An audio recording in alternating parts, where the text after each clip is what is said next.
Hi guys, welcome back to Circles of Connection.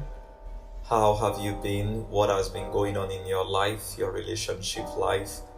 Have you finally found love or are you still searching? Have you had any resolution? What has been going on? Hope you've been able to practice some of the things we talked about here. You've been able to set boundaries, you've been able to define relationships, you've been able to have conversations about important things.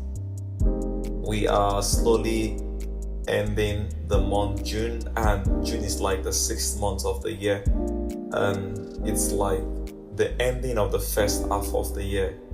In July we would begin the second half of the year, and I am so pleased to announce that from July we're going to be having more of a collaborative episode sessions.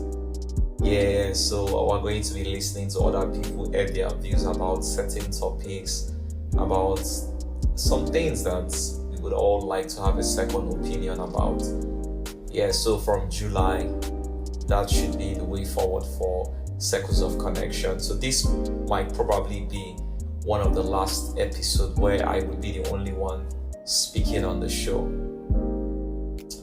If you'd like to be a guest on any of the collaborative episode, feel free to reach out to me. If you feel there's any topic in particular we should talk about, also feel free to mention it. For today's topic, I just want to summarize everything I have learned from January till June. Unlike other years, this year I think I've only been romantically involved with 2 persons. In a way, still kind of. It's just funny. It almost feels like one, but it's still it's something that continues since last year. So to my own standard, this is more of an healthy relationship pattern for me. Unlike before, where I would have been speaking to maybe 1, 2, 3, or 4 persons within the space of 6 months, but now I've only been talking to 1 person. Just one for the whole 6 months, and it's growth on my part, and I hope you haven't been speaking to many people, maybe 2 or max 3, so at least you have clarity and you know exactly what you are doing. So without wasting any other time, with no further ado, lesson number 1 Chuka learned from 2025 January to June. The first thing I learned is in terms of relationship is that friendships are very important. Like, you need to find someone you can be friends with. Once you are friends with someone, trust me, the relationship would come very natural. But if you are struggling to be friends with someone, the relationship might not even work. Like I know for many people, we always think the relationship is the most important thing. But what I have seen that friends kind of even have more influence over a person than the relationship partner. Friends eventually get to spend more time with a person than the relationship partner. Some cases might be different, but I feel relationships that last longer are the ones that they first started off as friends, or it started in a friendly way before it turns to a relationship.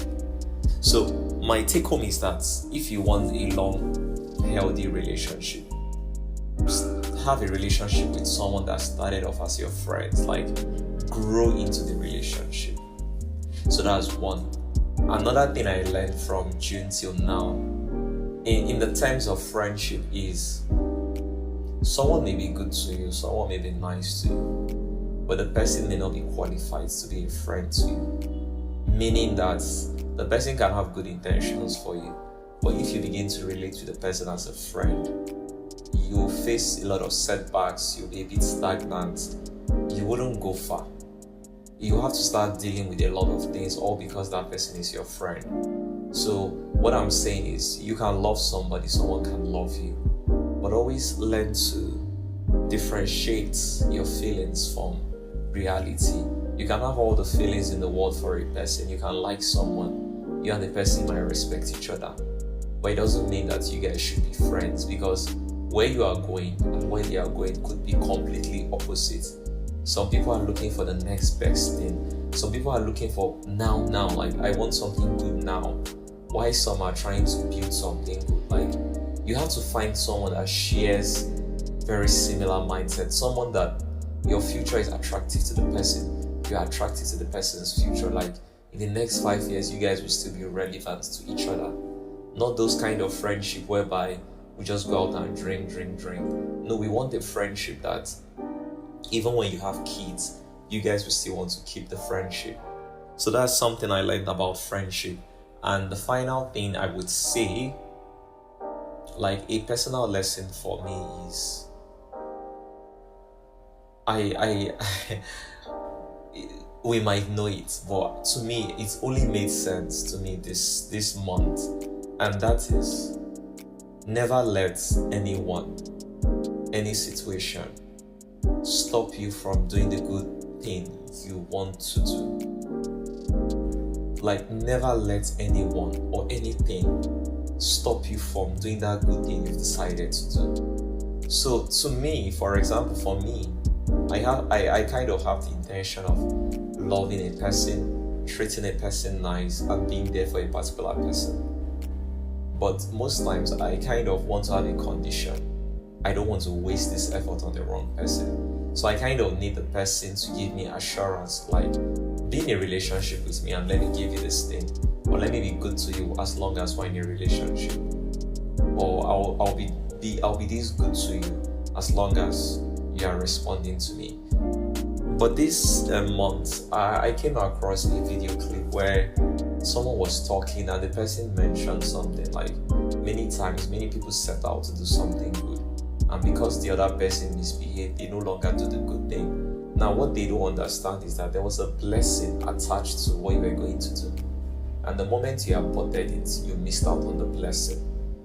So many of us, we think we just do good things to people, and we fail to realize that every good we do to someone, we are doing to ourselves, and every bad we do to someone, we're actually doing to ourselves. So these are the highlights for me. These are the 3 things that stood out. One is that you should always find someone to be friends with, and if the friendship is there, trust me, you would like the relationship. It might not work for everybody, but trust me, if you can have a friendship and a relationship, it would last longer and it will be so much cooler. The next thing is, you can like people and not be friends with them. They can like you, and you guys don't have to be friends. There are some people, once you just notice, we're going in opposite direction, just keep it as it is. Don't try to get close. Don't let them get close. And lastly, that love you want to offer someone, offer the person. And no matter how the person behaves, offer it because it's who you are and you feel that's what you should do. But it doesn't mean you should be foolish in loving people. It just means that if you decided, I want to support this person, I want to be there for this person, do it. And at the point you realize that you begin to see the rewards, you begin to enjoy it, and you stop expecting anything in return. You'll be able to love people, you'll be able to be friends with people, you'll be able to talk to a person without that certainty of them dating you or them marrying you. So I'm also curious to hear what you've learned from January to June. Till we're next to meet. Circles of Connection. Bye.